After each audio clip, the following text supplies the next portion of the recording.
तो शुरू करते हैं। CCS conduct rules 1964। Short title rule 1।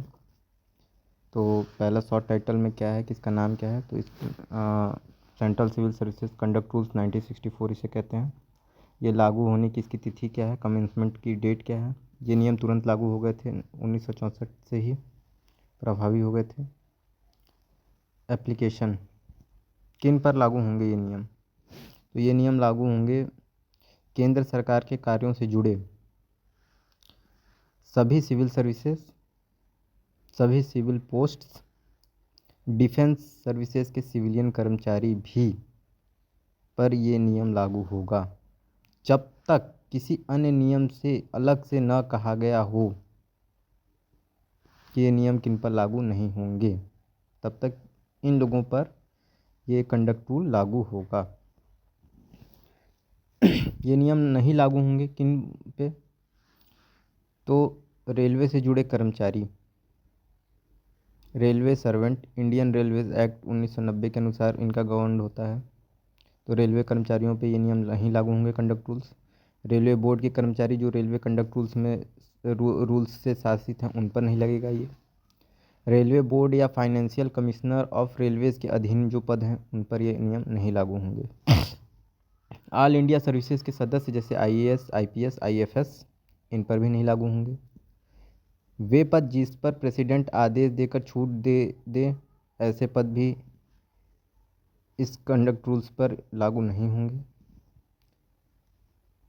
छूट वाला और क्या प्रावधान है, कुछ नियम लागू नहीं होंगे अगर कर्मचारी नॉन गैजेटेड हो, उसकी पे 500 रुपये प्रति महीने से अधिक ना हो, ऐसे कर्मचारियों पर इसका अधिनियम 4-6 जो ये हम कंडक्ट रूल्स पढ़ रहे हैं 1964 वाला, उस पर 4, 6, 7, 12, रूल 15 का सब रूल 3, रूल 16, रूल 18 का सब रूल 1, 2, 3, रूल 19, 20, 21 ये सब लागू नहीं होंगे जो नॉन गेजेटेड हो और जिसकी पे 500 रुपये प्रति माह से अधिक ना हो।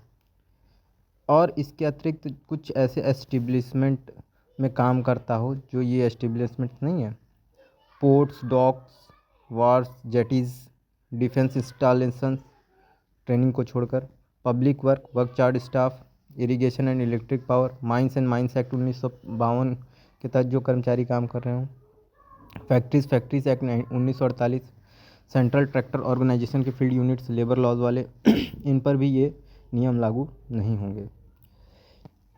टेम्प्रोरी ट्रांसफ़र वाले नियम, अगर कोई व्यक्ति रेलवे पोस्ट में टेम्प्रोरी ट्रांसफ़र होता है और समानता उस पर CCS कंडक्ट रूल्स लागू होते हैं। मतलब अगर कोई रेलवे पोस्ट से मतलब अगर कोई व्यक्ति रेलवे पोस्ट में टेम्प्रोरी ट्रांसफ़र हुआ है तो वो नियम अगर वहाँ पे उस पर CCS कंडक्ट रूल्स लागू होते हैं तो उस पर ये रूल्स लागू होंगे। अब इस्टेब्लिशमेंट में शामिल नहीं होंगे, इसकी एक्सप्लेनेशन दी हुई है।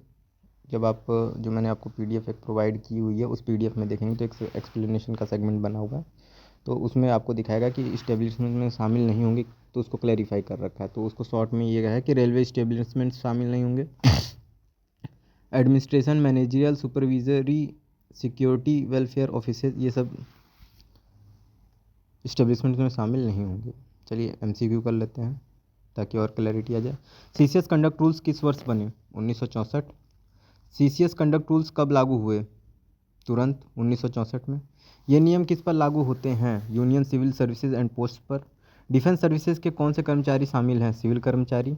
रेलवे सर्वेंट की परिभाषा किस एक्ट से ली गई है, रेलवे सर्वेंट की परिभाषा इंडियन रेलवेज एक्ट 1890 से। रेलवे बोर्ड के कर्मचारी किस नियम से शासित हैं, रेलवे सर्विसेज कंडक्ट रूल से। ऑल इंडिया सर्विसेज में कौन शामिल है, IAS, IPS, IFS। प्रेसिडेंट किसे CCS कंडक्ट रूल्स से छूट दे सकता है, विशेष सामान्य आदेश से किसी पद को। 500 रुपये से कम वेतन वाला कौन सा कर्मचारी छूट में आता है, नॉन गेजेटेड। पोर्ट डॉक्स किस कैटेगरी में आते हैं, गवर्नमेंट इस्टेब्लिशमेंट्स। डिफेंस इंस्टॉलेशंस में छूट किसे नहीं मिलेगी, training establishments. Work charge staff किससे संबंधित हैं, पब्लिक वर्क से। माइंस की परिभाषा किस एक्ट से है, माइंस एक्ट 1952 से। फैक्ट्रीज़ की परिभाषा किस एक्ट से, फैक्ट्रीज एक्ट 1948 से। सेंट्रल ट्रैक्टर ऑर्गेनाइजेशन में कौन से कर्मचारी काम करते हैं। लेबर लॉ से शासित वर्कमैन। टेम्प्रोरी ट्रांसफ़र पर सीसीएस रूल्स लागू रहते हैं।